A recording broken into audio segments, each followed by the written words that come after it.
Hello and welcome to Peter's Principles. As you know, you never know who you're going to get on Peter's Principles, and today we happen to have a guy that I've known for 40 years. Yeah, a long time. 40 years. Bill Samaras, the former headmaster of the high school. Bill, you were a headmaster forever, it seemed like to me. What was your brightest moment? Well, Jim, first, thank you for inviting me here. But when you talk about the high school, really, it's very hard for me to, talk about any one moment. Right. Okay, I mean, I could say when we received accreditation, it's a good feeling. But the thing is, I think actually some of the best moments have been scholarship night. I mean, we worked hard to raise money for scholarships for students, and to actually, sit down and watch a lot of them, get the type of money that they need to go on to further their education.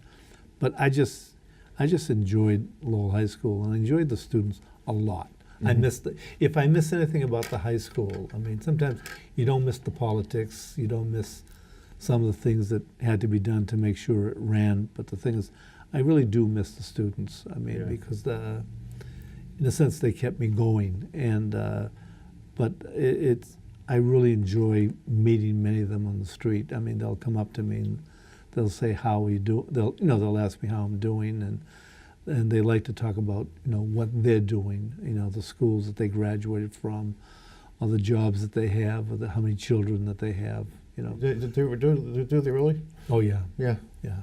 Okay. I get some people. Savant Poov? Yes.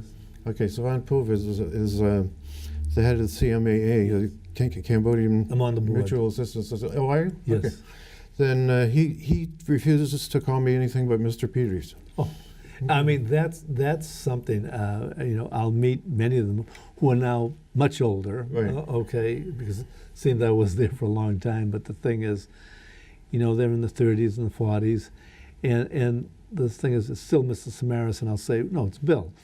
Yes, Mr. Samaras. That's exactly that's what Savant Poov does to me, so I can understand it. But I can recall when I was teaching at the Pine School, Francis McGee was the principal, a very respected person, and even if I was playing golf with him, I called him Mr. McGee.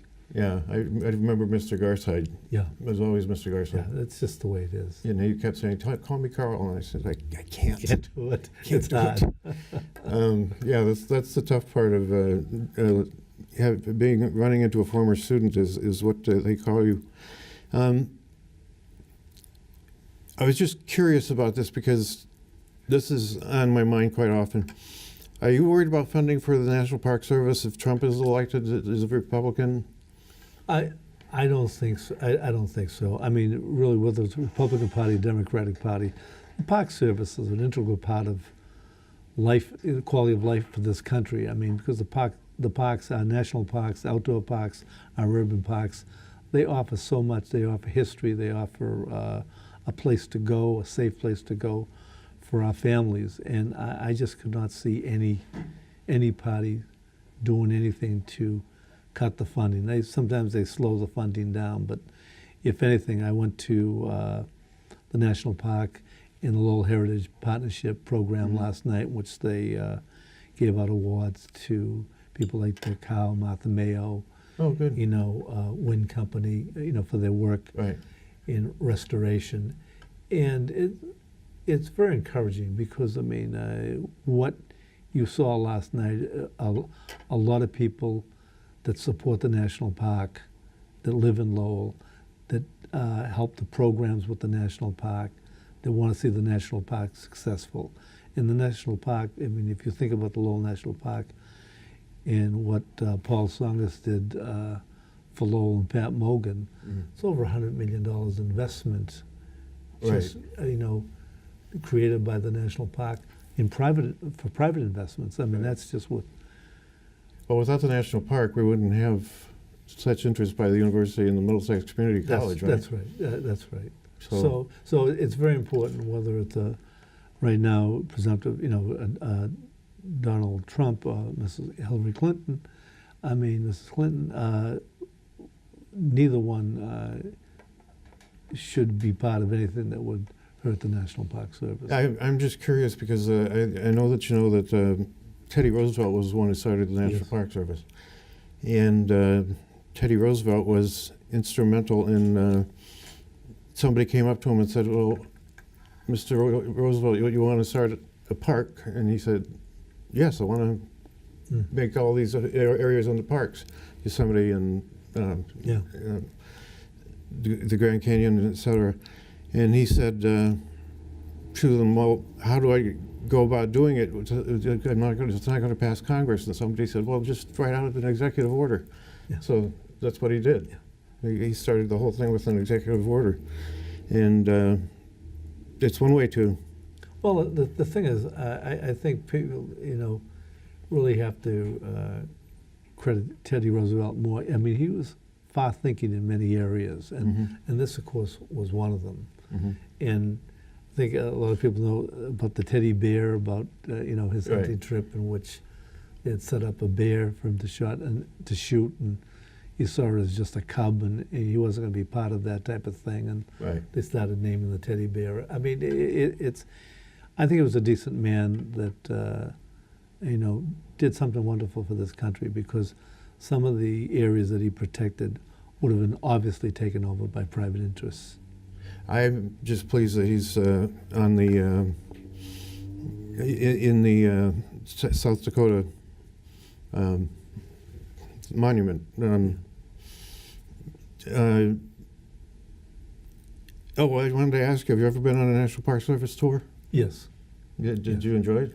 Always. I mean, the thing is, in regards to Lowell, I mean, I can remember being on the first tours with Pat Mogan, when it was just an idea. And, and then going on the tours afterwards to see what they really, how they developed. I mean, you see Lowell from a completely different perspective, especially at the canal rides. Right. I think they're fantastic. Yeah. And I know as a city councilor now, I mean, I've talked to Celeste, the superintendent of the National Park. I mean, she's delightful. I mean, she's a very enthusiastic person. And I think the city council, I think we have to work with her to help in, create more visitors to come to the city of Lowell. Okay, how many do we get now? They roughly? talked like over 500,000. That's what I've heard. Okay. And and the millions of dollars that they do, that's income, that's part of the city. So the thing is, we can only go, we have to go only one direction, that's up, Okay. But the thing is, I think the city has to play a more significant role. I'm not sure what that role is, but the thing is, it's really making sure that we work together for a common cause. I think that's important. I've taken many tours on the National Park Service, and they've all been very rewarding. Yeah. It's well worth the time and effort that you put into it. So, well, what's interesting? Last night, I have to paraphrase, but Celeste brought up an outline of when people come to visit the tour, they ask people to write up their responses. And one person said, I've been to literally all the major national parks in this country, and I was more moved by coming to Lowell because it gave me an understanding of our history, of people, of the contribution of various groups. And it was quite an interesting, very thoughtful type of overview of why they enjoyed taking a tour in Lowell. I have a favorite Something spot. you'd understand. I have a favorite spot on the tour, which is a gravestone on School Street that says so-and-so his name, and says he died falling off the dam. so I'm like, oh, that's really interesting. That's something. And of course it was his fault because they didn't insure. Of course, that's the information a lot of you'll pick up in the Dick Howe tours. Right. So that was pretty neat. Dick does a great job, and he sometimes goes up to my brother-in-law's gravesite, which is nice. And the thing I love about my brother-in-law's gravesite is it overlooks the Concord River, Yeah. so it's a beautiful spot. But Dick, I mean, the thing is, the stories he's able to relate, but I think he's also helped change some of the thinking of the National Park Service too, because his tours have been very successful on a Saturday morning. And I'm saying now, I said that I have many friends, you know, many of us will say have busy Saturday mornings and things like that. But I think if they could do a little change of the tours and offer some of the tours in the early evening where people would come to Lowell, you know, on a Saturday I night think to that take might the work, tour, yeah. and then afterwards, you know, hit one of the many restaurants that are now in the city. We have a very healthy restaurant industry downtown, I think. Yes. It's most of them seem to be doing well. Yeah. Most of them. A couple that I'm worried about, but most But of them there's a lot of little businesses. In fact, Councilor Belanger and myself have started our walk. Mhm. You know, the odd couple walk. I mean, Okay. but you know, questioning people, and it's about parking and things. But they feel much better about the downtown. They see a lot more police presence. They don't see, especially some of the smaller businesses, you know, kids hanging around in front of their places. They moved along. But the thing is, there's a lot of new small businesses that seem to be doing pretty well, and that's what makes the city stronger. Well, I shop quite often at Humanity because it's a woman's play store, and I buy stuff for my wife and my daughter there, and it's fantastic. The Yeah. owner is very enthusiastic, and Yeah. that's a good store. I think that the one that makes can't remember the name of it. The one that makes floral arrangements with watermelons and Yeah. that one I like that one.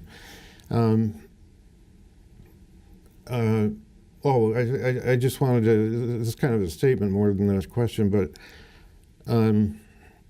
I like Ed Kennedy as the mayor. I commend you for voting for him. Yeah.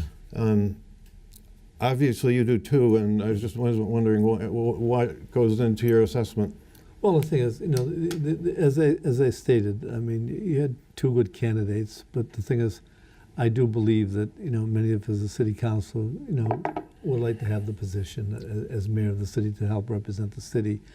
And the thing is, I saw in Ed, you know, Ed has a good understanding of what the needs are of the city. And the thing is, I call him very quietly effective.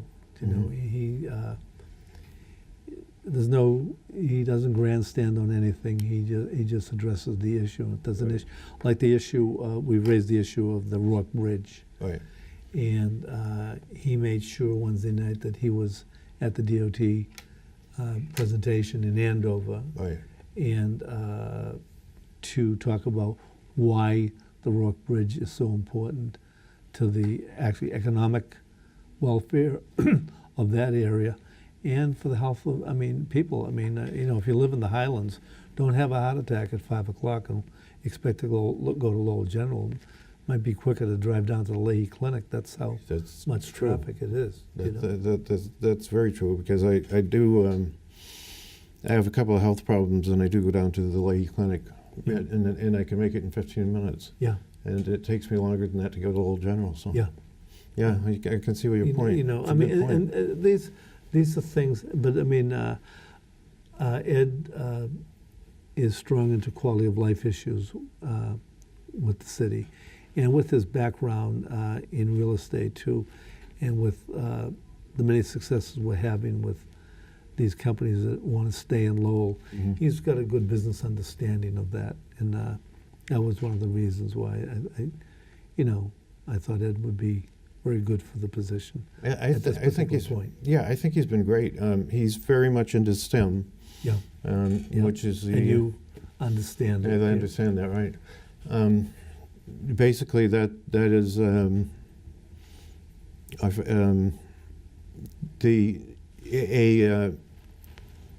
method of bringing science to the classroom. Would that be a fair statement? Correct. Science, technology, Yeah. engineering, and math. And our success, I think he's tied it in with Lowell too, because if Lowell's going to be a city of the future, I mean, it's all about innovation. It's all about technology, and between what the city manager's doing with, the Mockley Group coming in, Kronos Right. coming in, Macon staying and preferring to grow. Right. When you talk about STEM, I mean, you need students who are ready to be able to turn into young adults who will have the skills to take these jobs. Right, and we have an excellent university for that. Yeah. And that's important too. I don't know if you know this, but my blog has 57,000 responses, which I don't even know how to keep up with it anymore, to be honest with you. Yeah. I send them out blog notes saying, thank you very much for your responses, but I can't reply to all of them. I was just wondering if you have ever read it. Yes, I have. Yeah. Oh, good. Okay.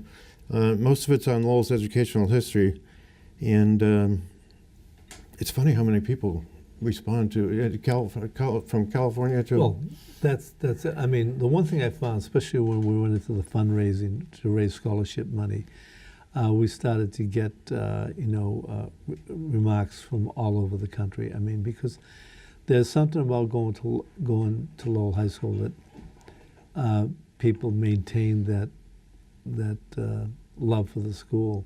I mean, and they do have a love for the school. I mean, and when we created the Distinguished Alumni, part of the reason was to show people that who graduated from Lowell High School, who became successful, and it's very good for the students because remember one student where Judge Baracus spoke, and somebody said, "I live in the street that he was born on, and how much money does he have?" Good question.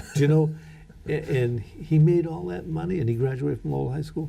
Well, your brother-in-law Paul, I mean, Yeah, he graduated from Lowell High too. yeah, and his achievements. I mean, so it's a good way of selling a good school because the school has always had a good staff of teachers, and the children are just great. Oh, I yeah. mean, and I call them children. I used to, somebody said I'd call them my children. They were, as far as that's concerned. Yeah, with the blog, I've learned that they used to call them scholars Yeah, all the time. They were always scholars. And Yeah. when they first started the Carney Medal yeah.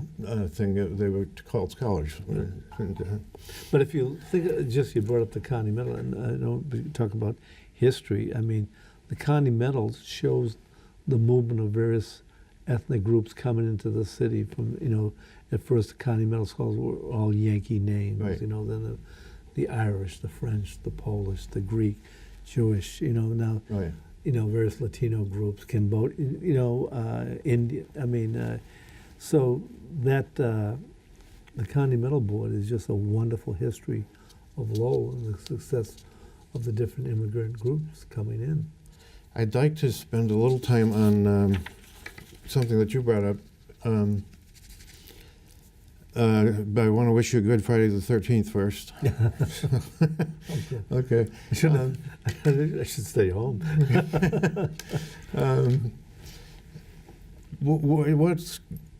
What are we doing to? We attracted Maycom back. We attracted Kronos back from Chelmsford, which I thought was incredible. And we talked a little bit about General Electric in Boston and how that's going to affect Lowell. Yeah. Can you give us a little information on all the that? thing is, I mean, we have to credit the city manager for doing his job in reaching out to these companies. I mean, that's and the Department of Planning and Development. Mhm. That's really important. And some people would question the TIFs, that have been given and what have you.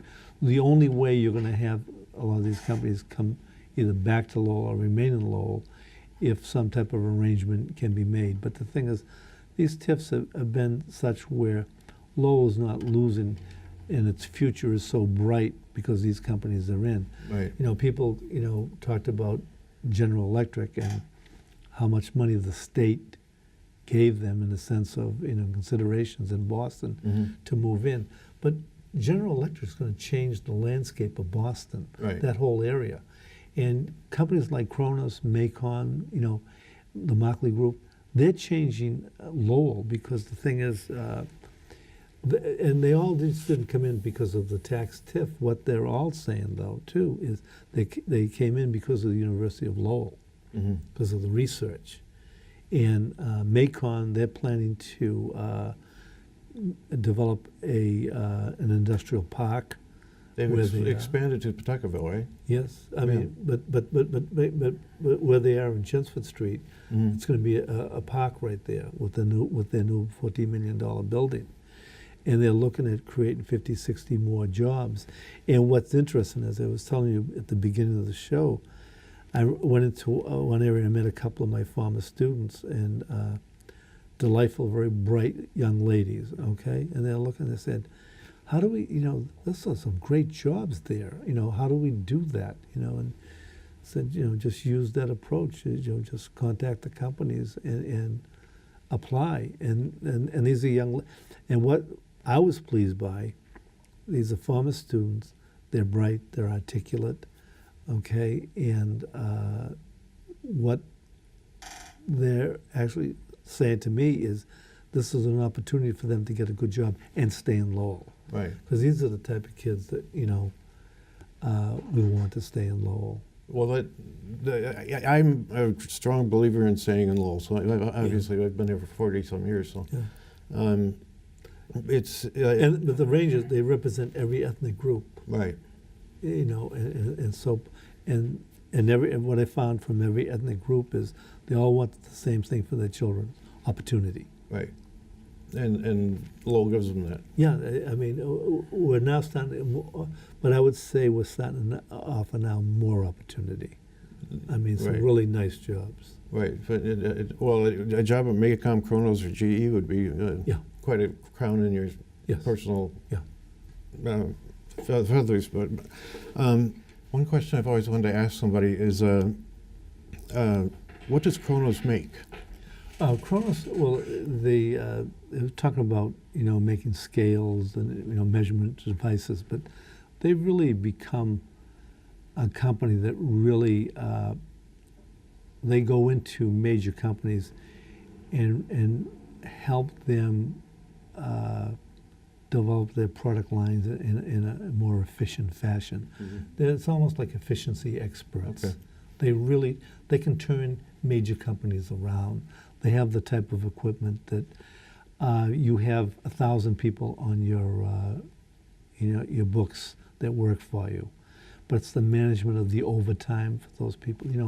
They're able to show how companies can ensure that they don't lose production because of poor use of overtime or not knowing where. Because that's what happens to a lot of companies. A lot of companies start and they're like 100 people, and you can sort of manage. You can call across a large room with 100 people. But once you're starting to talk about having over 1,000 employees, this is when you can start losing profitability and things like that. And so what Kronos does, it helps them manage those people. So It that's, would have been a good company for Wang to use. yeah. Well, So, I mean, I worked at Wang for a number of years, and I noticed that it would have been good to have a stopping mechanism for some of their. I heard it was just an interesting story, but I heard a rumor that Bill Gates went to Dr. Wang and said, I can make your IIS systems talk to one another. yeah. And Dr. Wang said, we don't do software, we do hardware here. Yeah.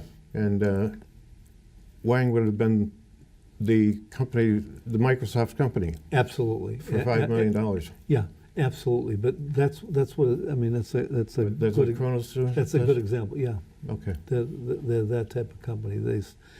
And the thing is, the culture. I mean, they're from what I gather, they're going to add even 5 more stories to their company coming to Lowell. So they're expecting, we're expecting to pick up a couple hundred more jobs. I think it'll be more than that when they're through, because the culture of the company, and I've met a number of the employees and some former students. I mean, you just get excited meeting them and talking with them. They have such a positive view on the city, and they like the move that they're making. That's Okay. good. And the thing is, we're gonna use Macon and Kronos as models for other companies. Think about it, Jim. I mean, that Markley Group. I mean, they have the cloud. I mean, don't ask me to understand it. All I know understand is the cloud myself. So that my phone can hold more information because it goes off into the cloud. right, If I lose anything, it goes Yes. off into the cloud, and and I'm wondering. and it's retrievable. I'm wondering if it's radioactive. That's what so, the cloud is radioactive. I don't know. Yeah. The point. There's a point I always like to make with them when I talk to a city councilor, and that is that this has been a 9-0 council for Yeah. the city manager, who must be doing a good job, because that's quite a record. I mean, you know, the thing is, somebody said about evaluation, and literally, I mean, because he has no contract, he's evaluated every week. Right. You know, and what a lot of us have come to say is the one thing he's made sure of, that if I get information, all other 8 get the same information, or if you get the information, I get the information. And quite often, some of the meetings we'll talk, and there'll be a concern about a certain neighborhood. They've raised some issues. Right. The next day, he will call the people there Oh, really? himself. Yeah, Yeah. If he doesn't do it himself, somebody high up in his administration that's responsible for that area Right. will call. And so what happens is, when we meet people, the response to us is far more positive, because the thing is, people sometimes, we really, in the reality of things, people don't expect a lot, do you know? But the one thing, they want to be listened to. Right. And if they're listened to, and by the way, the issue that they raise can be dealt with, Mhm. it's a win-win situation for everybody. And I think that's what Kevin's done at this particular point. I think so too. I'm very pleased with him. I'm very pleased with his administration, and I'm very pleased with the city council. So good luck in the future, and thank you for being on the show. No, thank you for the invitation. So this is Jim Peters, and we've been in Peters Principles. We're looking forward to next week. We don't know who we're going to have. Well, I shouldn't say that. We do know who we're going to have, but I won't tell you yet. Thank you, Bill. Thank you. Okay, I still call you Mr. Samaras usually, but okay. Thank you very much.